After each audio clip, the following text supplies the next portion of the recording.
이번에는 드롭아웃을 실제 코드로 구현해서 어떤 효과가 있는지 알아보는 시간을 가져보겠습니다. 자, 실습은 우리가 예전에 했었던 패션 앰니스티 데이터셋으로 할 것이고요. 예전에 했던 것처럼 이제 이렇게 테스트와 트레인 데이터셋을 나눠주고, 근데 이번에 조금 달라진 거는 어떤 거냐면은 이 밸리데이션 데이터셋이라는 것을 만들 거예요. 우리가 예전에는 이렇게 전체 데이터셋이 있다면은 이 80%는 훈련, 즉 트레인에 쓰고 나머지 20%는 이렇게 테스트에 사용하는 용도로 사용했습니다. 물론 이게 달라지는 건 아니지만은 뭐가 추가되냐면은 이렇게 이 80%의 트레이닝 데이터셋 중에 또 그 중에 20%를 나눠서 이제 이거를 이제 밸리데이션 데이터셋으로 사용할 겁니다. 그래서 이제 실제 트레인은 여기 총 요 80%의 테스트 트레인 데이터셋 중에서 요 80%만 실제 트레인을 사용하고, 이제 마치 밸리데이션은 이 훈련이 잘 되고 에러가 잘 낮아지고 있는가, 그거를 이제 보기 위한 밸리데이션 세트로 사용을 한다라고 생각을 해주시면 되겠습니다.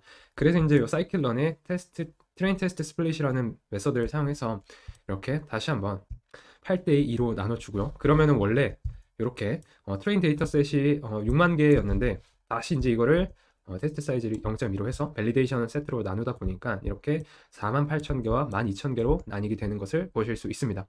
그 외에 이제 뭐 노멀라이징을 하거나 그리고 또 이 데이터 쉐이프를 바꿔주는 작업은 동일합니다.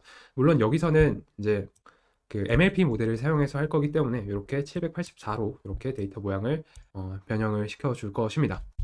우선 첫 번째로는 우리가 예전에 했던 거와 마찬가지로 그냥 단순히 MLP, 이 드롭아웃을 사용하지 않고 MLP 모델을 구축한 다음에 모델 컴파일 시키고 제가 한 30번 에포크를 넣어서 돌려봤습니다.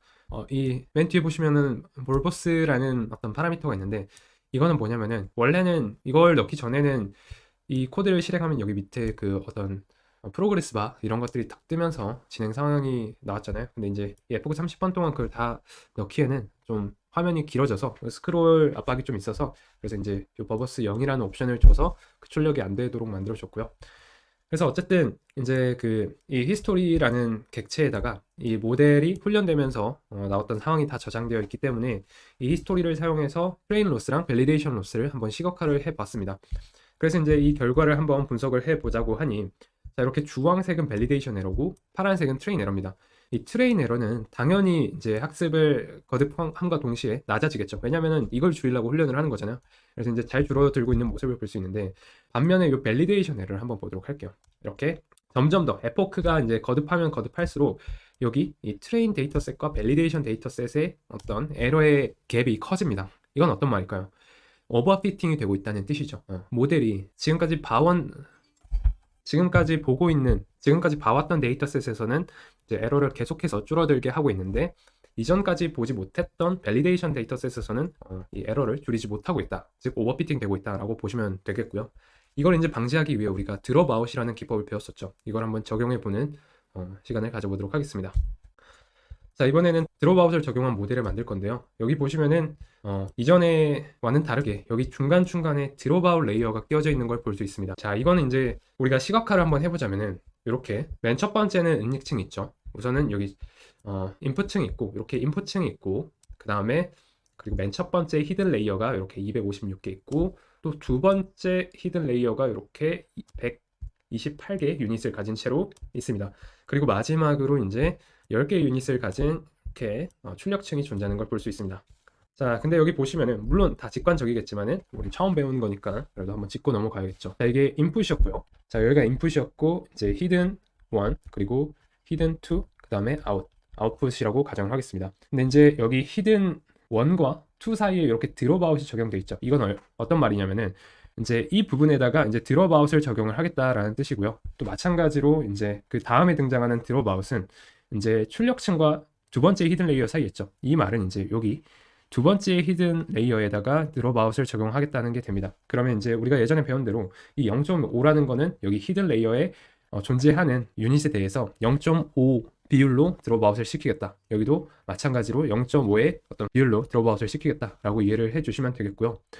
자, 이렇게 해서 이제 드롭아웃이 적용된 모델을 만들었고, 마찬가지로 이렇게 히스토리 드롭아웃이라는 객체에다가 이제 이 모델을 학습을 시켰습니다. 그리고 이제 위에서 했던 것처럼 이 트레인 로스랑 밸리데이션 로스를 시각화를 한번 해봤어요. 자, 언뜻 보기에도 이 밸리데이션 에러가 트레인 에러랑 이제 같이 줄어들고 있는 모습을 보실 수 있죠. 이게 바로 드롭아웃의 효과라고 보시면 되겠습니다. 우리 아까 위에서 보시면은 에포크를 거듭할수록 이제 이렇게 트레인과 밸리데이션 에러의 갭이 계속 커졌는데, 반면에 이제 드롭아웃을 적용하니까 얘가 같이 줄어들고 있어요. 이게 바로 드롭아웃의 효과다라고 보시면 되겠습니다. 그리고 이제 실제로 이 테스트 데이터 셋에서도 잘 동작하는지 봐야겠죠. 그래서 이제 요 모델 언더바 드롭아웃이라는 모델 객체에다가 이제 이 테스트 데이터를 집어 넣어서 한번 이밸류에이트를 한번 해봤더니, 지금 보시면은 이 드롭아웃이 적용된 경우에는 테스트 로스가 0.34 정도 나왔고 애큐러시는 0.87 정도 나왔습니다.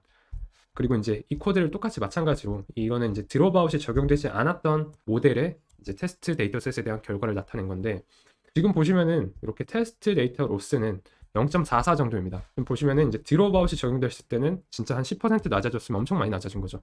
이렇게 엄청나게 많이 차이가 납니다. 근데 이제 조금 아이러니 하실 수 있는 게, 이 드롭아웃이 적용되지 않은 모델의 애큐러시가 훨씬 더까지는 아니지만 약 1% 정도 높아요. 드롭아웃이 적용되지 않았을 때 애큐러시는 약 88% 정도인데, 드롭아웃을 적용하니까 애큐러시가 오히려 조금 낮아. 물론 거의 비슷한 수치지만 이렇게 생각하실 수 있어요. 이게 이제 처음 보시면 당황하실 수도 있는데, 당연히 로스가 낮으면은 애큐러시가 높아야 되는 거 아닌가? 라고 생각을 하실 수가 있는데, 물론 어느 정도는 비례한다고 볼 수는 있겠지만은 반드시 비례하진 않습니다. 이 모델의 훈련이라는 거는 이 로스를 줄이기 위해 학습을 합니다. 다시 말해서 이제 우리가 모델을 컴파일 시킬 때 이 목적 함수, 이 로스 함수를 정의하게 되는데, 이걸 낮추는 게 모델의 목적이에요. 그래서 이제 이 테스트 로스가 드롭아웃을 적용했을 때는 굉장히 낮아지는 걸 볼 수 있는데, 근데 또 테스트에 대해서는 이 애큐러시에 대한 계산은 크게 없어 보여. 하지만 이렇다고 드롭아웃이 의미가 없냐? 이건 아니에요. 로스가 작다는 거는 모델이 오류를 범할 확률이 낮아진다는 뜻입니다. 그래서 이제 조금 더 안정적인 인퍼런스가 가능하다는 뜻이고, 이 로스가 낮아졌다는 건 굉장히 유의미한 일이라고 보실 수 있습니다.